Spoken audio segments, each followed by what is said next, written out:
Hello बच्चों, तो कैसे आप सब। आशा है कि आप सब बहुत अच्छे होंगे और अच्छे तरीके से आप अपनी तैयारी कर रहे होंगे।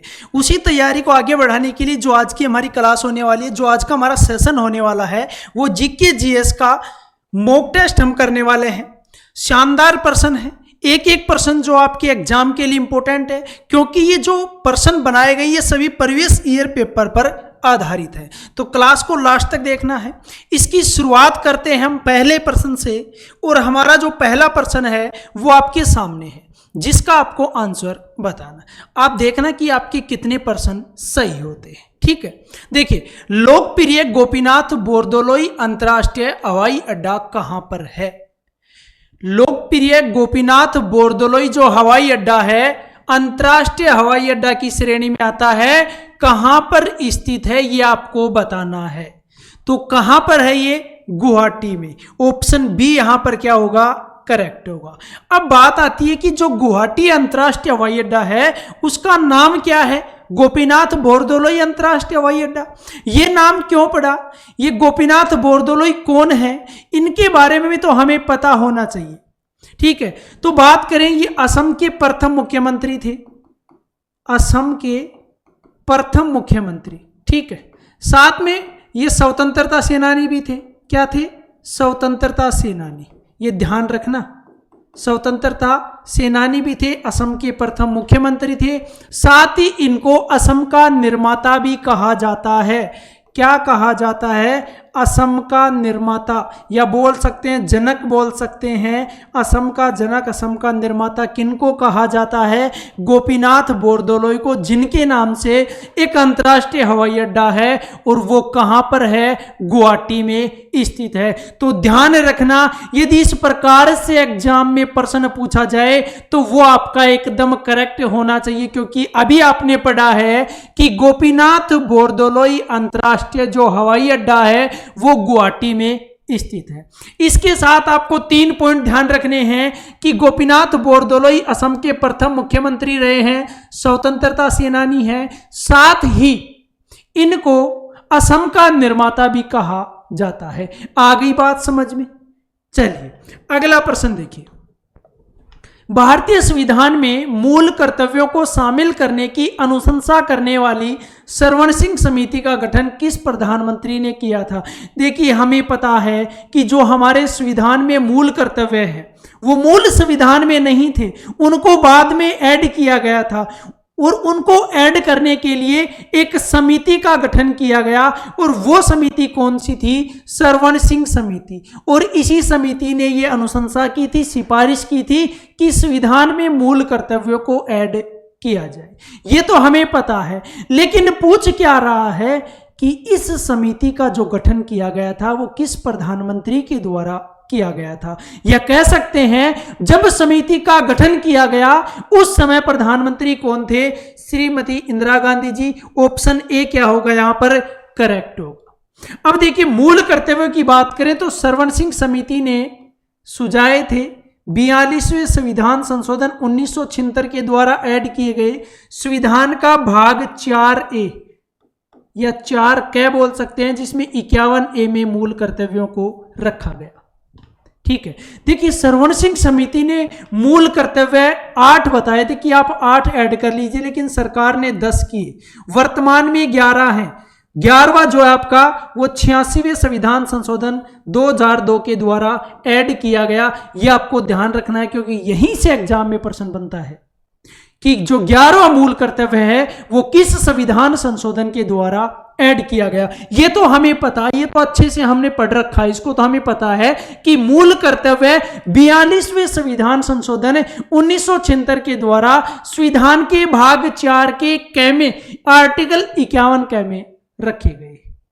किस समिति की अनुशंसा पर, सरवण सिंह समिति की अनुशंसा पर ये मूल कर्तव्य भारतीय संविधान में जोड़े गए, जो मूल संविधान में नहीं थे। ठीक, क्लियर चीजें। तो इस प्रकार से प्रत्येक प्रश्न आपका क्लियर होना चाहिए। चलिए अगला प्रश्न देखिए, रोहतांग दर्रा निम्न में से किस राज्य में स्थित है। रोहतांग दर्रे की हम यहां पर बात कर रहे हैं। तो रोहतांग दर्रा आपका हिमाचल प्रदेश में है। ऑप्शन ए क्या होगा, करेक्ट होगा। रोहतांग दर्रा कुल्लू घाटी को लाहौल स्पीति से जोड़ता है। किसको जोड़ता है? कुल्लू घाटी से लाहौल स्पीति। कुल्लू घाटी को कहां से जोड़ता है? लाहौल स्पीति से जोड़ता है। कौन सा दर्रा? रोहतांग दर्रा। एक हिमाचल प्रदेश में एक और दर्रा है शिपकिला दर्रा। कौन सा है? शिपकिला दर्रा। यह भी हिमाचल प्रदेश में स्थित है, यह भी आपको पता होना चाहिए। एक आता है जोजिला दर्रा। कौन सा है? इंपोर्टेंट है जोजिला दर्रा। ये कहां पर? आपका लद्दाख में स्थित है। कौन सा? कहां पर स्थित है? लद्दाख में स्थित है जोजिला दर्रा। ठीक है, शिपकिला दर्रा हिमाचल प्रदेश में है। रोहतांग दर्रा भी आपका हिमाचल प्रदेश में है, जो कुल्लू घाटी को लाहौल स्पीति से जोड़ता है। कौन सा दर्रा? रोहतांग दर्रा। शिपकिला दर्रा कहां पर है? यह भी हिमाचल प्रदेश में है। साथ में बात करें जोजिला दर्रा, जो कि लद्दाख में स्थित है। कहां पर स्थित है? लद्दाख में स्थित है। ठीक है, चलिए अगला प्रश्न देखिए। महात्मा गांधी ने राजनीति में किसको अपना गुरु माना था? देखिए प्रश्न को समझिए। प्रश्न सीधा सीधा पूछ रहा है कि महात्मा गांधी के राजनीतिक गुरु कौन थे? राजनीतिक गुरु थे गोपाल कृष्ण गोखले। ऑप्शन बी यहां पर क्या होगा? एकदम सही आंसर होगा हमारा। महात्मा गांधी जी के राजनीतिक गुरु थे गोपाल कृष्ण गोखले, जिनके बारे में यदि हम बात करें तो इन्होंने 1905 में, कब की बात कर रहे हैं? 1905 में सर्वेंट्स सोसाइटी ऑफ इंडिया, या इसको बोला जाता है सर्वेंट्स ऑफ इंडिया सोसाइटी की स्थापना की थी। ठीक है, इसको नोट कर लेना। सर्वेंट ऑफ इंडिया सोसाइटी की स्थापना किसके द्वारा की गई थी? गोपाल कृष्ण गोखले के द्वारा। कब की गई थी? 1905 में। और महात्मा गांधी के राजनीतिक गुरु कौन थे? गोपाल कृष्ण गोखले थे। ठीक है, ये याद रह जाएगा ना, तो इसको अच्छे से याद करना है। चलिए अगला प्रश्न देखिए। मध्ययुगीन काल में सरकी राजाओं ने अटाला मस्जिद को कहां पर बनाया था? मध्ययुगीन काल की हम बात कर रहे हैं, उसमें एक राजवंश था सरकी राजवंश। उस राजवंश के द्वारा एक अटाला मस्जिद का निर्माण किया गया था। और यहां पर हमसे प्रश्न ये पूछा है कि उस मस्जिद, जो अटाला मस्जिद है, उसका निर्माण सरकी राजवंश के राजाओं के द्वारा कहां पर किया गया था? अब हमारा आंसर होगा यहां पर जौनपुर। क्या होगा? जौनपुर। ऑप्शन डी करेक्ट होगा। देखिए जो सरकी राजवंश था ना, उसकी राजधानी क्या थी? जौनपुर थी। क्या थी? जौनपुर। और सरकी राजवंश का एक शासक था इब्राहिम शाह। कौन था? इब्राहिम शाह। इब्राहिम शाह ने 1408 ईस्वी में, कब की बात कर रहे हैं? 1408 ईस्वी में जौनपुर में अटाला मस्जिद का निर्माण करवाया था। अब तो क्लियर हो गया। ये तो राजवंश से संबंधित प्रश्न था। सीधा सीधा पूछ ले कि सरकी राजवंश के किस शासक के द्वारा जौनपुर में अटाला मस्जिद का निर्माण किया गया? तो कौन था राजवंश का शासक? इब्राहिम शाह था, जिसने 1408 ईस्वी में अटाला मस्जिद का निर्माण किया गया। एक और प्रश्न यहां पर बन सकता है कि सरकी राजवंश की राजधानी क्या थी? तो वो आपकी जौनपुर थी। क्या थी? जौनपुर। ये भी पॉइंट आपका क्लियर होना चाहिए। कोई भी पॉइंट ऐसा नहीं छूटना चाहिए जो हमारे एग्जाम की दृष्टि से महत्वपूर्ण हो। ठीक है, तो सरकी राजवंश की जो राजधानी थी वो आपकी जौनपुर थी। और सरकी राजवंश के शासक इब्राहिम शाह के द्वारा 1408 ईस्वी में अटाला मस्जिद का निर्माण जौनपुर में करवाया गया। क्लियर चीजें? चलिए अगला प्रश्न देखिए। निम्नलिखित में से दिल्ली सल्तनत का सही क्रम क्या है? इस प्रकार से आपको हमेशा एग्जाम में प्रश्न देखने को मिलता है। जो दिल्ली सल्तनत के वंश हैं उनसे उनका सही क्रम पूछ लिया जाता है, या फिर उनका शासनकाल जो है कि कब से कब तक रहा था वो आपसे पूछ लिया जाता है। तो यहां पर आपको 4 वंश दिए गए हैं। वैसे दिल्ली सल्तनत पर 5 वंशों ने शासन किया था, लेकिन इसमें जो है ना वो सैयद वंश के बारे में नहीं पूछा गया है। 4 वंश आपके गुलाम, तुगलक, खिलजी और लोधी। अब यहां पर आपसे पूछा क्या है कि इनका सही क्रम क्या है? पहले कौन आया, उसके बाद कौन आया, उसके बाद कौन आया, ये आपसे पूछा गया है। तो देखिए पहला ऑप्शन है गुलाम वंश के बाद तुगलक वंश, जो कि गलत है क्योंकि गुलाम वंश के बाद क्या आया था, खिलजी वंश आया था। ठीक है, दूसरा ऑप्शन है कि गुलाम वंश के बाद खिलजी वंश आया, फिर तुगलक वंश आया और फिर लोधी वंश आया। सैयद वंश की बात इन ऑप्शनों में नहीं है, तो हमारा ऑप्शन बी यहां पर क्या होगा, एकदम सही आंसर हो जाएगा। हमें कोई समस्या का सामना नहीं करना पड़ा क्योंकि हमने पढ़ा था इसको अच्छे से, तभी हमने इसका आंसर कर लिया, अच्छे से कवर किया। अब देखिए यहां पर 5 वंश जो थे उनके बारे में बात करें तो पहला था आपका गुलाम वंश, दूसरा आपका खिलजी वंश, तीसरा आपका तुगलक वंश, चौथा आपका सैयद वंश और अंतिम वंश जो है वो आपका है कौन सा है, लोधी वंश। सैयद के बाद में कौन सा है, लोधी वंश। अब इनका शासनकाल देखिए, 1206 में गुलाम वंश की स्थापना कुतुबुद्दीन ऐबक के द्वारा की गई। गुलाम वंश ने दिल्ली पर शासन किया 1206 से 1290 तक। इसके बाद आया खिलजी वंश जिसने 1290 से 1320 तक शासन किया, और इसके बाद आया आपका तुगलक वंश जिसने 1320 से 1414 तक शासन किया। इसके बाद चौथा वंश है जो दिल्ली सल्तनत पर शासन किया था, सैयद वंश, जिसने 1414 से 1451 तक शासन किया, और लास्ट अंतिम वंश है 1451 से 1526 तक दिल्ली पर शासन किया था किसने, लोधी वंश ने। तो अंतिम वंश कौन सा था दिल्ली सल्तनत का, लोधी वंश था। दिल्ली सल्तनत 1206 से 1526 तक इन 5 वंशों ने शासन किया था।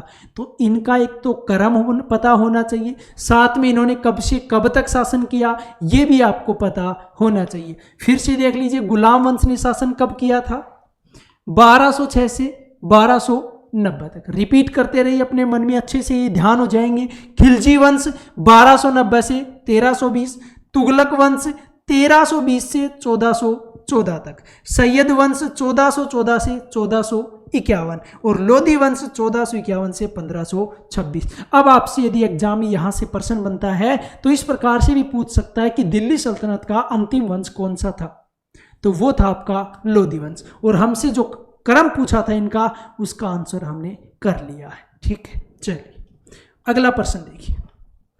बोनालू उत्सव भारत के किस राज्य में मनाया जाता है। जो बोनालू उत्सव है वो भारत के किस राज्य में मनाया जाता है, जैसे हॉर्नबिल महोत्सव है जो नागालैंड में मनाया जाता है, उसी प्रकार से एक उत्सव आपके सामने है बोनालू उत्सव, और आपसे प्रश्न पूछ रहा है कि किस राज्य में मनाया जाता है, तो ये आपका मनाया जाता है तेलंगाना में। कहां पर, तेलंगाना में। ऑप्शन ए क्या होगा, करेक्ट होगा। जैसे पोंगल है आपका तमिलनाडु में मनाया जाता है, पोंगल कहां पर मनाया जाता है, तमिलनाडु में। एक अट्टू पोंगल होता है वो आपका केरल में मनाया जाता है। कहां पर मनाया जाता है, अट्टू पोंगल केरल में मनाया जाता है। बोनालू उत्सव की बात करें तो ये मनाया जाता है तेलंगाना राज्य में। Clear point. देखिए अगला प्रश्न देखिए, विनय और सूत पिटक में किसकी शिक्षाओं का संकलन है। विनय और सूत पिटक, देखिए त्रिपिटक हमने पढ़े हैं, बौद्ध धर्म में त्रिपिटक होते, विनय पिटक, सूत पिटक और अभिधम पिटक। यहां पर 2 पिटकों के बारे में चर्चा की गई, एक आपका विनय पिटक है, एक आपका सूत पिटक है, और पूछ क्या रहा है कि इन पिटकों में किसकी शिक्षाओं का संकलन है, तो वो आपके है गौतम बुद्ध। ऑप्शन सी क्या होगा, करेक्ट होगा। जो गौतम बुद्ध है उनकी शिक्षाओं का संकलन है विनय पिटक और सूत पिटक में। देखिए इनको समझने के लिए आपको यह पता होना चाहिए कि जो 4 बौद्ध संगीतियां हुई थी उनमें पहली बौद्ध संगीति हुई थी आपकी 483 ईस्वी पूर्व में।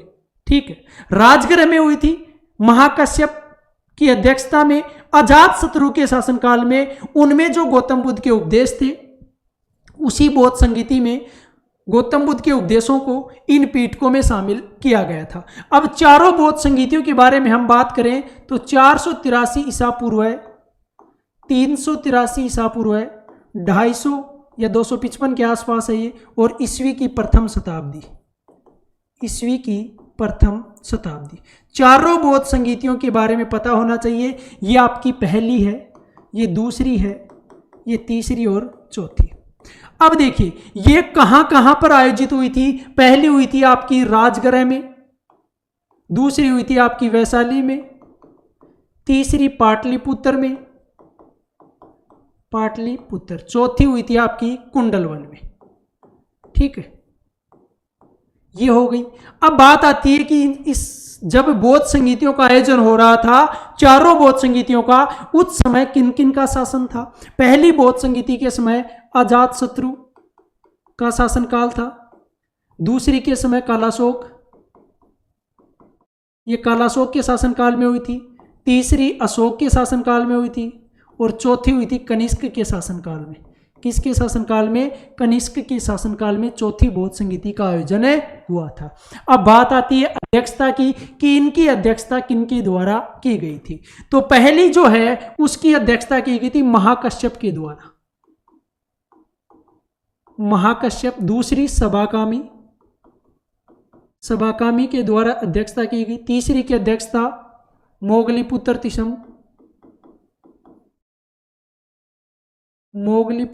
तिसम और चौथी है वसुमित्र। कौन सी है चौथी? चौथी की अध्यक्षता किसके द्वारा की गई? वसुमित्र के द्वारा की गई। ये चार बौद्ध संगीतियां हैं। इन चार बौद्ध संगीतियों के बारे में, प्रत्येक के बारे में आपको 4 पॉइंट ध्यान होने चाहिए कि कब हुई थी, किसके शासनकाल के दौरान हुई और कहां पर आयोजित हुई, और उस बौद्ध संगीति की अध्यक्षता किसके द्वारा की गई। फिर से देख लीजिए, पहली हुई थी आपकी 483 ईसा पूर्व। राजगृह में शासनकाल किसके समय? अजातशत्रु के शासनकाल के समय। और अध्यक्षता किसके द्वारा की गई? महाकश्यप के द्वारा अध्यक्षता की गई। इसके बाद दूसरी की बात करें तो यह हुई थी 383 ईसा पूर्व। कहां पर? वैशाली में। किसके शासनकाल के दौरान? कालाशोक के शासनकाल के दौरान। अध्यक्षता किसने की थी? सभाकामी ने अध्यक्षता की थी। तीसरी आपकी 250, कहीं पर आपको 255 देखने को मिल जाएगा, तो 250 ईसा पूर्व है। कहां पर? पाटलिपुत्र में अशोक के द्वारा के शासनकाल के दौरान तीसरी बौद्ध संगीति का आयोजन हुआ था। अध्यक्षता की थी मोगलीपुत्र तिसम ने। चौथी ईस्वी की प्रथम शताब्दी में हुई थी कुंडलवन में, कनिष्क के शासनकाल में, जिसकी अध्यक्षता की गई वसुमित्र के द्वारा। और पहली बौद्ध संगीति में ही गौतम बुद्ध के उपदेशों को सूत पिटक और विनय पिटक में संकलित किया गया। तो गौतम बुद्ध की शिक्षाओं का जो संकलन है वो किस में? आपका सूत पिटक और विनय पिटक में संकलित है। ठीक है, ये पॉइंट आपका क्लियर हो गया। चारों बौद्ध संगीतियों के बारे में आपको अच्छे से पता होना चाहिए। नेक्स्ट प्रश्न देखिए, भारत ने किस वर्ष पंचवर्षीय योजना के दौरान मिश्रित अर्थव्यवस्था का विकल्प चुना था? किस पंचवर्षीय योजना के दौरान जो मिश्रित अर्थव्यवस्था है उसका विकल्प चुना? तो किसके दौरान? दूसरी पंचवर्षीय योजना के दौरान। ऑप्शन ए क्या होगा? करेक्ट होगा। प्रश्न का हमें पता चल गया, आंसर हमने कर लिया। लेकिन यहां पर बात आती कि दूसरी पंचवर्षीय योजना कब से कब तक थी? तो वो थी 1956 से 61 तक। ठीक, कौन से मॉडल पर आधारित थी? पीसी महालनोबिस मॉडल पर। पीसी महालनोबिस मॉडल पर यह आधारित थी दूसरी पंचवर्षीय योजना। और इसमें जो मुख्य लक्ष्य रखा गया था औद्योगिक उद्योगों पर इसमें ज़्यादा मुख्य लक्ष्य रखा गया था। आपने पढ़ा होगा द्वितीय पंचवर्षीय योजना के 3 इस्पात संयंत्रों की स्थापना की गई थी, दुर्गापुर, भिलाई और राउरकेला। किसके दौरान? द्वितीय पंचवर्षीय योजना के दौरान, जो कि पीसी महालनोबिस मॉडल पर आधारित है। 1956 से 61 तक थी ये दूसरी पंचवर्षीय योजना। लेकिन आपके लिए नया ये है, प्रश्न नया है कि किस पंचवर्षीय योजना के दौरान मिश्रित अर्थव्यवस्था का विकल्प चुना? तो वो आपका आंसर होगा दूसरी पंचवर्षीय योजना। ठीक है, चलिए अगला प्रश्न देखिए, अर्थशास्त्र में वह कौन सी स्थिति है जिसका उपयोग बाजार की कीमतों में वृद्धि को दर्शाने के लिए किया जाता है? देखिए, बाजार की कीमतों में वृद्धि को दर्शाने के लिए किया जाता है, वो कौन सी स्थिति है? वो आपकी है मुद्रास्फीति। ऑप्शन सी क्या होगा? करेक्ट होगा। देखिए, बाजार में मांग और आपूर्ति में यदि असंतुलन पैदा होता है, मांग और आपूर्ति में बाजार में यदि असंतुलन पैदा होता है, तो जो वस्तु और सेवाएं हैं उनके मूल्य में वृद्धि हो जाती है, और उसे ही क्या बोला जाता है? मुद्रास्फीति बोला जाता है। क्या बोला जाता है? मुद्रास्फीति बोला जाता है। और मुद्रास्फीति होने के दो कारण आपको ध्यान रखने, ये दो कारण के कारण होती है। एक तो आपकी मांग जनित कारण, कौन सा कारण? मांग जनित कारण है। और दूसरा है लागत जनित कारण, लागत जनित कारण। क्योंकि ये भी प्रश्न बनता है कि मुद्रास्फीति किन दो कारणों की वजह से होती है, एक तो मांग जनित कारण और एक लागत जनित कारण। फिर से समझ लीजिए, मुद्रास्फीति होती क्या है कि जब बाजार में वस्तु जो है ना, उसकी मांग और आपूर्ति, देखिए मांग ज्यादा हो रही है, आपूर्ति कम आ रही है, उसकी पूर्ति नहीं हो रही उस वस्तु की, तो बाजार में मांग और आपूर्ति में क्या हो गया? असंतुलन पैदा हो गया, जिसकी वजह से उस वस्तु और सेवाओं के मूल्य में क्या हो जाती है? वृद्धि हो जाती है। और इसी स्थिति को बोला जाता है मुद्रास्फीति। ठीक है, ये मांग जनित कारण और लागत जनित कारण के कारण ही ये स्थिति पैदा होती है। तो मुद्रास्फीति क्या होती है ये आपने समझ लिया अच्छे से। ठीक है, इससे संबंधित एग्जाम में कोई भी प्रश्न आता है आप आसानी से कर सकते हो। चीज़ों को बेसिक से समझोगे यदि उनकी परिभाषा, तो आसानी से उस शब्द का आपको पता चल जाता है कि ये शब्द है क्या, इसके बारे में मुझे पता है या नहीं। ठीक है, चलिए अगला प्रश्न देखिए। किस सक्रिय ज्वालामुखी को भूमध्य सागर के लाइट हाउस के रूप में जाना जाता है? कौन सी सक्रिय ज्वालामुखी है जिसको भूमध्य सागर के लाइट हाउस के रूप में जाना जाता है? तो वो आपकी स्ट्राम्बोली, ऑप्शन सी क्या होगा? करेक्ट होगा। देखिए स्ट्राम्बोली जो ज्वालामुखी है ना, इससे पहला तो पॉइंट ये है कि ये सक्रिय ज्वालामुखी है, जो आपको प्रश्न में भी देखने को मिला है। सीधा सीधा बता रहा है कि ये सक्रिय ज्वालामुखी है। कैसा है? सक्रिय ज्वालामुखी। अब ये कहां पर है? ये भूमध्य सागर के सिसिली द्वीप पर है। कौन से द्वीप पर है? सिसिली द्वीप पर स्थित है स्ट्राम्बोली ज्वालामुखी, जो भूमध्य सागर के लाइट हाउस के रूप में जाना जाता है। आ गई बात समझ में? चलिए अगला प्रश्न देखिए। मसाई जनजाति कहां पाई जाती है? जनजाति से संबंधित आपको प्रश्न एग्जाम में जरूर देखने को मिलते हैं। यहां पर आपके सामने मसाई जनजाति से पूछा गया है कि मसाई जनजाति कहां पाई जाती है। तो हमारा आंसर क्या होगा? अफ्रीका में। ऑप्शन ए क्या होगा? करेक्ट होगा। अफ्रीका में पाई जाती है मसाई जनजाति। श्रीलंका की बात करें तो श्रीलंका में वेदा जनजाति पाई जाती है। उत्तरी अमेरिका की बात करें तो रेड इंडियन जो जनजाति है वो पाई जाती है कहां पर? उत्तरी अमेरिका में। पेरू की बात करें तो इनका नामक जनजाति, कौन सी? इनका नामक जनजाति पाई जाती है। चारों ध्यान रखना, चार जनजातियों के बारे में मैंने आपको बताया है। मसाई जनजाति आपकी अफ्रीका में पाई जाती है, श्रीलंका में आपकी वेदा जनजाति पाई जाती है, उत्तरी अमेरिका में आपकी रेड इंडियन जनजाति निवास करती है, साथ ही पेरू की बात करें तो इनका नामक जनजाति जो है वो पेरू में निवास करती है। ठीक है, चलिए अगला प्रश्न देखिए। औसत स्थिर लागत वक्र के लिए सामान्य आकृति कैसी होती है? जो औसत स्थिर लागत वक्र है उसके लिए जो सामान्य आकृति होती है वो कैसी होती है? सीधा सा प्रश्न है, सीधा सा आंसर है, आयताकार अति परवल है। ऑप्शन डी यहां पर क्या होगा? एकदम सही आंसर होगा कि जो औसत स्थिर लागत वक्र है उसकी सामान्य जो आकृति है वो कैसी होती है? आयताकार अति परवल है। ठीक है, चलिए अगला प्रश्न देखिए। समान सिविल संहिता का वर्णन संविधान के किस अनुच्छेद में किया गया है? यहां पर इसको आंसर करने से पहले देखिए भाग 4 के बारे में बात करते हैं, जो कि आर्टिकल 36 से 51 तक है। इस भाग 4 में जो हमारे संविधान का भाग 4 है, इस भाग 4 में क्या है? नीति निदेशक तत्व है। क्या है? नीति निदेशक तत्व। ठीक है, ये हमारे संविधान के भाग 4 में, और इसी में एक आर्टिकल है। सबसे पहले तो एक आर्टिकल है जिसमें क्या दिया गया है? समान सिविल संहिता के बारे में वर्णन है। और नीति निदेशक तत्व कहां से ग्रहण किए गए? आयरलैंड से ग्रहण किए गए। देखिए नीति निदेशक तत्व है प्रस्तावना, एक आपका मौलिक कर्तव्य, मौलिक कर्तव्य।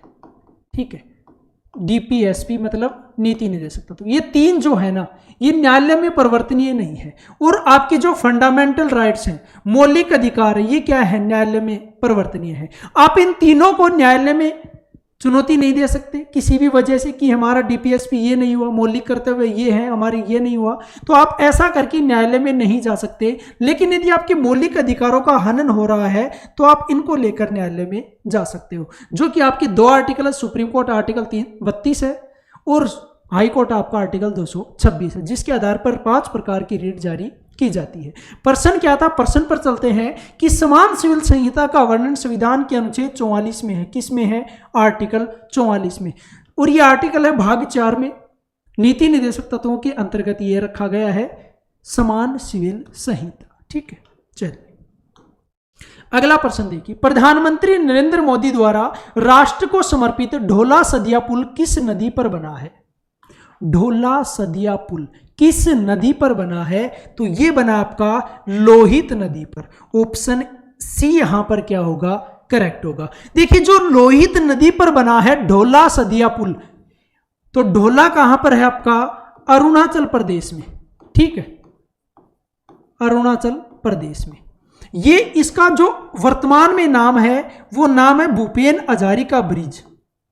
कौन सा नाम है, भूपेन हजारिका ब्रिज। वर्तमान में इस ब्रिज का नाम है ढोला सदिया, जो पुल है इसका वर्तमान में नाम है भूपेन हजारिका ब्रिज। ठीक है, इसके साथ जो इस पुल का उद्घाटन किया गया था 26 मई 2017 को किया गया था।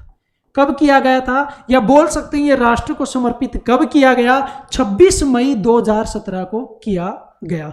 किस नदी पर है, लोहित नदी पर है। किस नदी पर है, लोहित नदी पर है। ये आपको ध्यान रखना है, ढोला सदिया पुल, जिसका वर्तमान में नाम है भूपेन हजारिका ब्रिज नाम है। ठीक है, चलिए अगला प्रश्न देखिए। बहते पानी और हवा का प्रयोग टरबाइन द्वारा किसमें परिवर्तन के लिए किया जाता है? बहते पानी और हवा का प्रयोग टरबाइन द्वारा किसमें परिवर्तन के लिए किया जाता है? तो ऑप्शन में देखिए, गतिज विद्युत ऊर्जा, रासायनिक ऊर्जा, विद्युत ऊर्जा, ये आपसे पूछा है। तो यहां पर आंसर होगा ऑप्शन ए, गतिज ऊर्जा को विद्युत ऊर्जा में बदलने के लिए इसका प्रयोग किया जाता है। अब ये तो हमें पता चल गया, लेकिन एक और यहां पर पॉइंट बनता है, जो सेल होते हैं, जो बैटरी होती है, उस बैटरी से रासायनिक ऊर्जा को विद्युत ऊर्जा में बदला जाता है। यह भी आपको ध्यान रखना है। सेल से पूछा जा सकता है कि सेल में किस ऊर्जा को किस ऊर्जा में बदला जाता है, तो सेल में रासायनिक जो ऊर्जा होती है उसको बदला जाता है विद्युत ऊर्जा में। उसी प्रकार से बहते पानी और हवा का जो प्रयोग है वो टरबाइन द्वारा गतिज ऊर्जा को विद्युत ऊर्जा में परिवर्तन के लिए किया जाता है। ठीक है, आ गई बात समझ में। चलिए अगला प्रश्न देखिए। उत्तल दर्पण में दर्पण के पीछे बना प्रतिबिंब किस प्रकार का होता है? जो उत्तल दर्पण है, उस उत्तल दर्पण में जो दर्पण के पीछे प्रतिबिंब बना है वो किस प्रकार का होगा? ये दर्पण के पीछे जो प्रतिबिंब बन रहा है ना, उसकी यहां पर बात हो रही है, और उसी से संबंधित प्रश्न है कि वो प्रतिबिंब किस प्रकार का होगा। तो वो किस प्रकार का होगा, आपका आभासी होगा और साथ में सीधा होगा। ऑप्शन सी यहां पर क्या होगा, करेक्ट होगा। किस दर्पण की बात हो रही है, उत्तल दर्पण की यहां पर हम बात कर रहे हैं कि उत्तल दर्पण में दर्पण के पीछे जो प्रतिबिंब बनता है वो प्रतिबिंब आभासी और सीधा होता है। ये हमें ध्यान रखना है। ठीक है, चलिए। अनिश्चितता का सिद्धांत किसके द्वारा प्रतिपादित किया गया? जो अनिश्चितता का सिद्धांत है वो किसके द्वारा दिया गया? वर्नर हाइजेनबर्ग के द्वारा दिया गया था। ऑप्शन बी करेक्ट होगा। अब देखिए बात यह आती है कि अनिश्चितता का सिद्धांत है क्या। अनिश्चितता के सिद्धांत में किसी भी कण की वेग और स्थिति एक साथ एक समय में ठीक ठाक नहीं ज्ञात की जा सकती। किसी भी कण की जो वेग है और जो स्थिति है वो दोनों एक साथ एकदम ठीक, एकदम सटीक नहीं ज्ञात कर सकते। यदि हम वेग को शुद्धता से ज्ञात करने की कोशिश करेंगे तो उतनी ही अशुद्धता स्थिति में पाई जाएगी। ये कहता है कौन? हाइजेनबर्ग का अनिश्चितता सिद्धांत। ये हमें ध्यान रखना है कि किसी कण की वेग और स्थिति को एक साथ सटीक नहीं ज्ञात किया जा सकता। यदि एक पर हम फोकस करेंगे शुद्धता से जांच के लिए तो दूसरी में उतनी ही अशुद्धता पाई जाएगी। ठीक है, यह भी पता चल गया कि अनिश्चितता का सिद्धांत किसके द्वारा दिया गया, और यह भी आपको यहां पर पता चल गया कि अनिश्चितता का सिद्धांत होता क्या है। 2 पॉइंट आपके क्लियर हो गए। चलिए अगला प्रश्न देखिए, कौन सा पदार्थ रासायनिक अभिक्रिया की दर को बदलता है और अभिक्रिया के दौरान रासायनिक रूप से अलग रहता है? इनमें से कौन सा पदार्थ है जो रासायनिक जो अभिक्रिया है, जो रिएक्शन है आपकी, उसकी दर को बदलता है और साथ में अभिक्रिया के दौरान रासायनिक रूप से अलग रहता है? तो वो आपका है उत्प्रेरक। ऑप्शन ए क्या होगा? करेक्ट होगा। अभिक्रिया के दौरान जो उत्प्रेरक है ना, उसकी भौतिक अवस्था में परिवर्तन हो सकता है लेकिन रासायनिक अवस्था में उसकी कोई भी परिवर्तन नहीं होगा। यह भी आपको ध्यान रखना है, उत्प्रेरक ही रासायनिक अभिक्रिया की दर को बढ़ाता घटाता है। ठीक, चलिए गर्म करने पर कौन सा विटामिन नष्ट हो जाता है? एकदम इजी सा प्रश्न आपके सामने है कि गर्म करने पर कौन सा विटामिन नष्ट हो जाता है? वो आपका है B1। ऑप्शन सी क्या होगा? करेक्ट होगा। जो B1 विटामिन होता है ये जल में क्या होता है? घुलनशील होता है। जल में घुलनशील होता है, जो जल के साथ मिलकर नष्ट हो जाता है, बह जाता है। यदि कोई भी किसी भी सब्जी किसी भी चीज़ में B1 है तो उसको गर्म करेंगे, उसको पानी से धोकर निकालेंगे तो ये जल में घुल जाता है और यहाँ से चला जाता है। कहने का मतलब गर्म करने पर जो विटामिन है जो नष्ट हो जाता है वो आपका विटामिन B1। ठीक है, तो ये थे आज के हमारे महत्वपूर्ण प्रश्न। क्लास कैसी लगी आपको कमेंट बॉक्स में बता देना कि आपको ये क्लास कैसी लगी। ज़्यादा से ज़्यादा इस वीडियो को शेयर कर देना अपने दोस्तों के साथ। यदि आप चैनल पर नए हो तो चैनल को सब्सक्राइब करना न भूलना, बेल आइकन प्रेस कर लेना ताकि प्रत्येक क्लास का आपको नोटिफिकेशन प्राप्त हो सके। ठीक है, धन्यवाद।